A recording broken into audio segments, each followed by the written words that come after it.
Hello student, welcome to my channel. आज के इस वीडियो में आप सभी का ज़बरदस्त स्वागत है। आज के इस वीडियो में हम लोग क्लास 10th के एसएसटी सामाजिक विषय के बहुविकल्पी प्रश्न जो कि पीवाईक्यू पिछले साल पूछे गए इम्पॉर्टेंट प्रश्न हैं, तो उसे हम देखने वाले हैं। तो पूरा वीडियो को अंत तक वॉच कीजिएगा। अगर चैनल पे पहली बार विजिट कर रहे हैं तो चैनल को सब्सक्राइब करके बेल आइकन को प्रेस कर लीजिए, ताकि इस प्रकार से कोई भी वीडियो आए तो उसका नोटिफिकेशन आप तक जाए। पहला प्रश्न है कि नेपोलियन का संबंध किस देश से था? पहला जर्मनी, दूसरा इटली, तीसरा फ्रांस, चौथा इंग्लैंड। तो राइट आंसर है ऑप्शन नंबर सी, फ्रांस। अगला प्रश्न है कि इटली का एकीकरण किसके नेतृत्व में किया गया? A Giuseppe Garibaldi, B Otto von Bismarck, C Napoleon, D William प्रथम। तो राइट आंसर होगा ए यूसेपे गैरिबाल्डी। अगला प्रश्न, हिंद स्वराज पुस्तक के लेखक हैं? सरदार पटेल, बाल गंगाधर तिलक, महात्मा गांधी, सुभाष चंद्र बोस। तो राइट आंसर होगा सी महात्मा गांधी। अगला प्रश्न है, संयुक्त राष्ट्र संघ का मुख्यालय कहाँ पर स्थित है? Washington, Geneva, New York, Australia. तो अगला इस प्रश्न का राइट आंसर होगा फोर्थ का ऑप्शन नंबर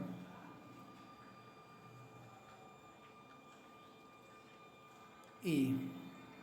अगला प्रश्न है, वार्निकुलर प्रेस एक्ट कब लागू किया गया? 1872, 1875, 1878, 1880।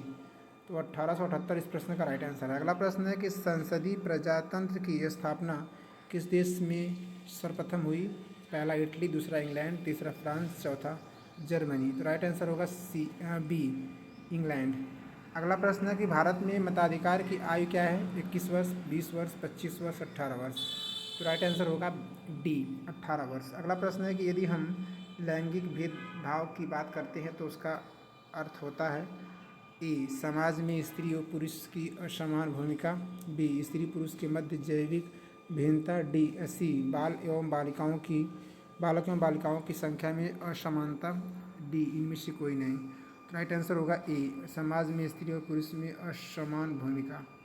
बहुजन समाज पार्टी बीएसपी के संस्थापक कौन हैं? काशीराम, बी मायावती, सी साहू जी महाराज, डी मुलायम सिंह यादव। तो राइट आंसर होगा ए काशीराम। अगला प्रश्न, लोकतंत्र में शक्ति का स्रोत है?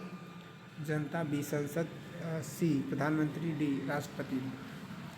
अगला प्रश्न, सोपानी खेती किस राज्य में की जाती है? पहला पंजाब में, दूसरा हरियाणा में, तीसरा उत्तराखंड में, चौथा उत्तर प्रदेश में। तो राइट आंसर होगा सी उत्तराखंड में। अगला प्रश्न, निम्न में से कौन सा आधारभूत खनिज है? तांबा, लौह अयस्क, अभ्रक, सोना। तो राइट आंसर होगा बी लौह अयस्क। अगला प्रश्न है कि प्रथम अंतर्राष्ट्रीय पृथ्वी सम्मेलन किस नगर में आयोजित किया गया? पहला न्यूयॉर्क, दूसरा यूरो डी जेनेरो, तीसरा पेरिस, चौथा नई दिल्ली। राइट आंसर होगा बी यूरो डी जेनेरो। अगला प्रश्न, भारतीय रेल में रेल प्रखंडों की कुल संख्या है? 16, 18, 10 और 12। तो राइट आंसर होगा बी 18। अगला प्रश्न, उपभोक्ता सुरक्षा अधिनियम किस वर्ष पारित किया गया? 1992, 1986, 1990, 1995। तो राइट आंसर बी 1986। अगला प्रश्न, निम्न में से किस देश का मानव विकास सूचकांक सर्वोच्च है? ए बांग्लादेश, बी पाकिस्तान, सी श्रीलंका, डी नेपाल। तो राइट आंसर होगा 16 का सी श्रीलंका। अगला प्रश्न है कि भारत में उदारीकरण की प्रक्रिया की शुरुआत कब हुई थी? 1981, बी 1991, सी 1971, डी 2001। तो राइट आंसर होगा 7th का बी 1991। अगला प्रश्न, स्वयं सहायता समूह में बचत एवं ऋण संबंधित अधिकतर निर्णय लिए जाते हैं बैंकों द्वारा, सदस्यों द्वारा, गैर सरकारी संस्था द्वारा, इनमें से कोई नहीं। 18 का हो जाएगा बी सदस्यों द्वारा। निम्नलिखित में से कौन सा व्यक्ति अर्थव्यवस्था के प्राथमिक क्षेत्र से संबंधित है? मछुआरा, शिक्षक, डाकिया, व्यापारी। तो राइट आंसर होगा ए मछुआरा। अगला प्रश्न, निम्नलिखित में से कौन सी संस्था अंतर्राष्ट्रीय व्यापार को उदार बनाने का उद्देश्य रखती है? अंतर्राष्ट्रीय मुद्रा कोष, विश्व व्यापार कोष संगठन, उत्तरी अटलांटिक संधि संगठन, विश्व बैंक। तो राइट आंसर होगा बी विश्व व्यापार संगठन। इस प्रकार से आप देख पा रहे हो कि आज के इस वीडियो में हम लोग टोटल 20 प्रश्नों को बड़े आराम से देख लिए हैं।